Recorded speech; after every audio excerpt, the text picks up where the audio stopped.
तो जो बाप के रूहानी बच्चे हैं, रूह की स्टेज में रहने वाले हैं, वो सारी दुनिया के बीज हैं, माना सारी दुनिया के बाप हैं।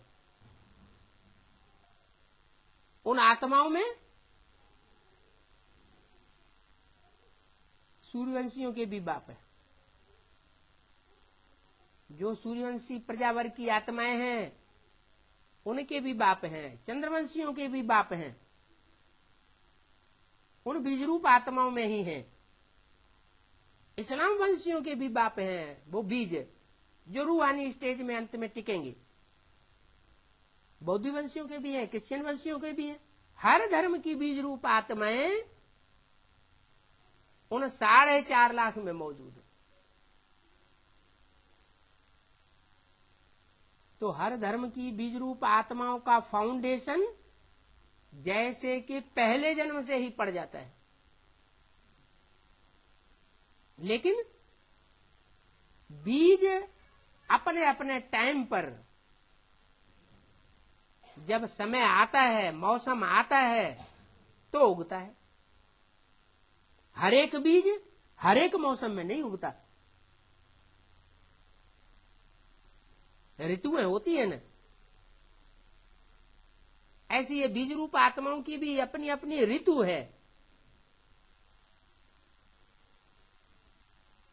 जब 1250 वर्ष शुरुआत में सृष्टि चलती है, सतो प्रधान सतयुग की सृष्टि चलती है, तो सूर्यवंशी आत्माएं ही जन्म लेती है। सूर्यवंशी बीजों के द्वारा ही उनकी उत्पत्ति होती रहती है। परमधाम से उतरती है और सूर्यवंशी पार्ट बजाती है। 16 कला संपूर्ण से लेकर 14 कला संपूर्ण तक भी। और जैसे ही त्रेता युग शुरू होता है और परमधाम से चांदी जैसी आत्मा उतरना शुरू होती है,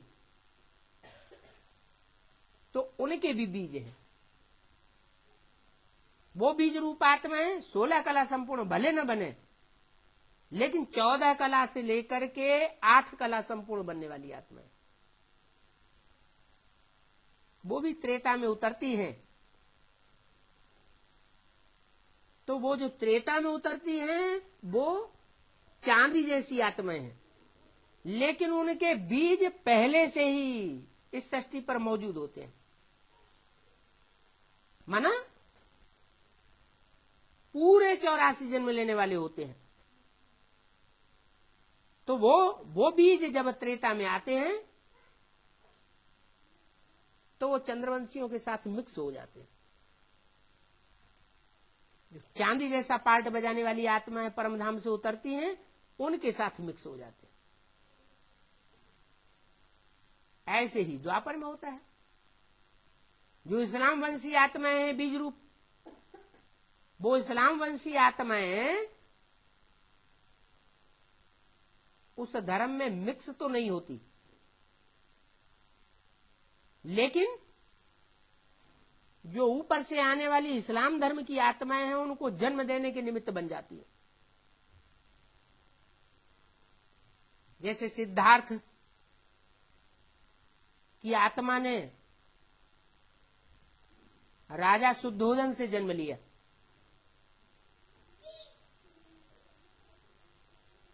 तो ये जो संबंध बना, इसका फाउंडेशन कहां पड़ा होगा? संगम युग पर फाउंडेशन पड़ता है। संगम युग पर इस समय बहुत ध्यान देना है कि हम कैसे संग का रंग लगाए रहे। श्रेष्ठ संग है, बाप के संबंध के आधार पर हमारा संबंध जुड़ रहा है। जिन आत्माओं से बाप का संबंध नहीं है, उन आत्माओं से तो कहीं मेरा संबंध नहीं जुड़ रहा है।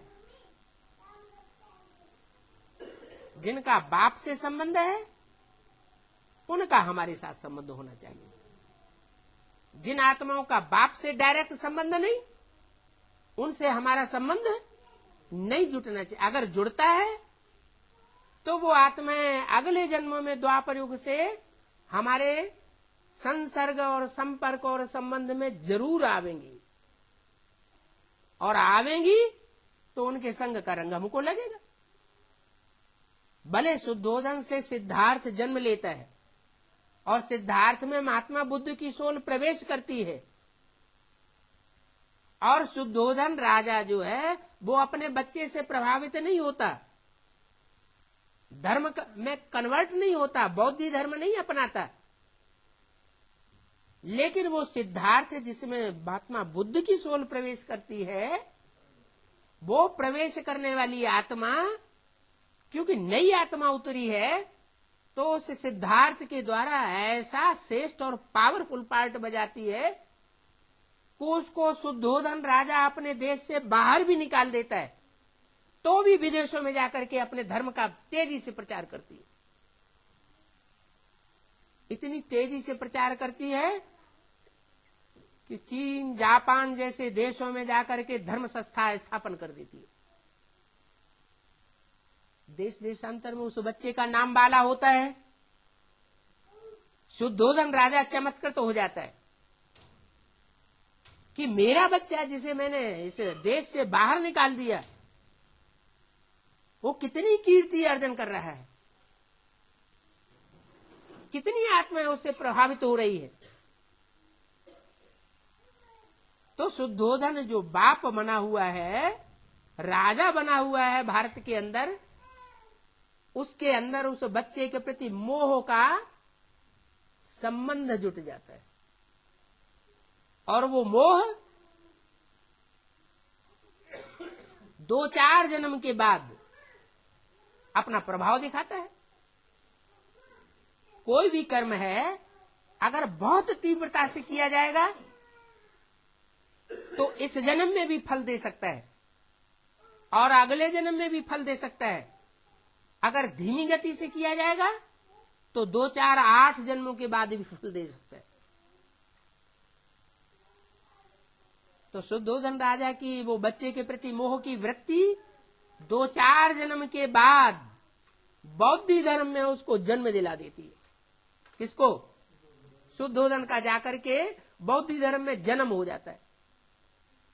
तो बौद्धियों के साथ जन्म होगा, बौद्धियों के घरों में जाके जन्म होगा, तो संघ का रंग लगेगा या नहीं लगेगा? जरूर लगेगा।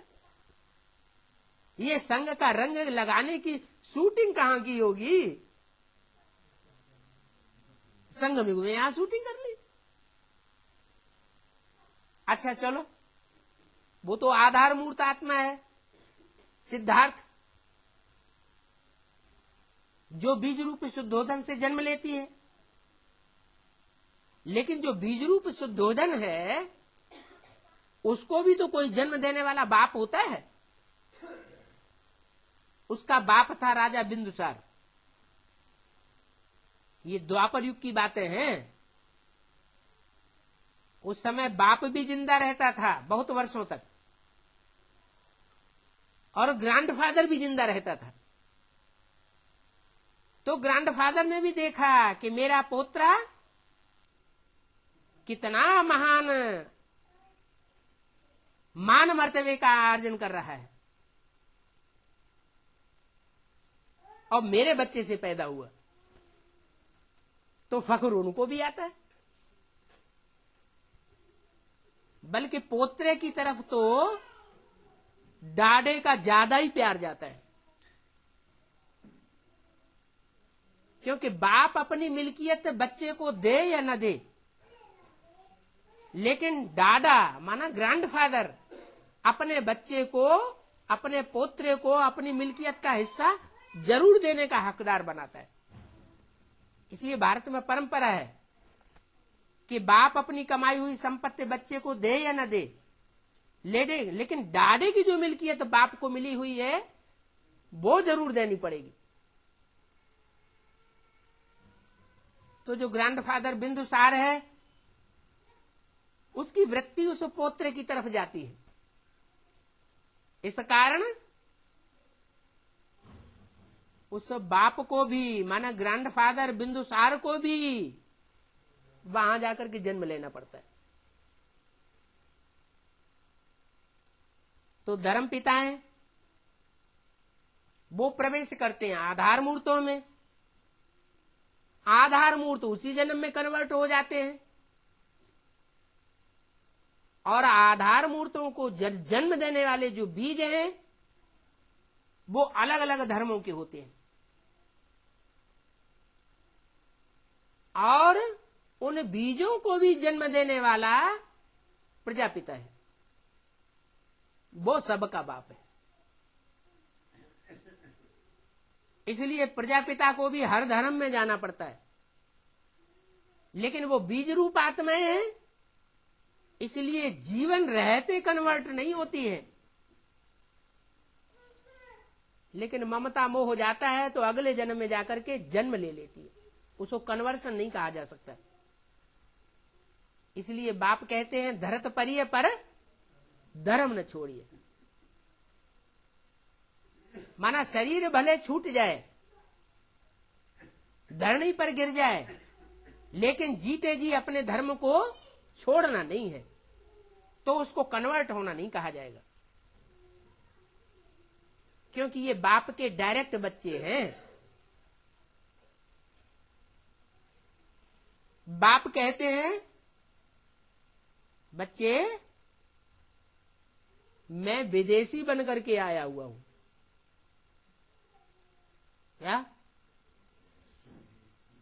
जो धर्म पिताएं हैं वो आधार मूर्तों में प्रवेश करते हैं, आधार मूर्त बीजरूप आत्माओं से जन्म लेते हैं, और उन बीजरूप बापों को जन्म देने वाला एक बाप है, जिसे सब बापों का बाप कहा जाता है।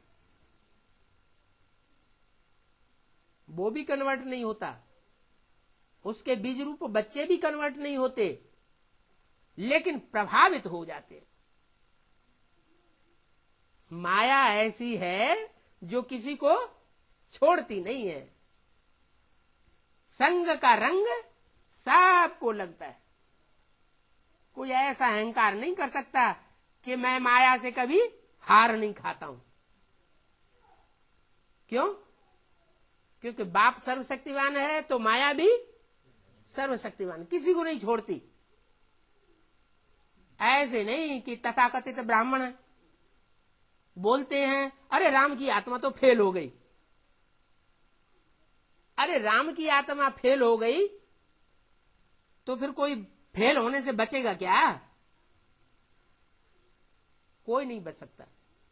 हाँ, इतना अंतर जरूर है कि कोई शुरुआत के मासिक त्रैमासिक एग्जाम में फेल हो जाते हैं और फाइनल में पास हो जाते हैं, और कोई ऐसे होते हैं कि शुरुआत में पास होते रहते हैं और लास्ट में जाके सो जाते हैं।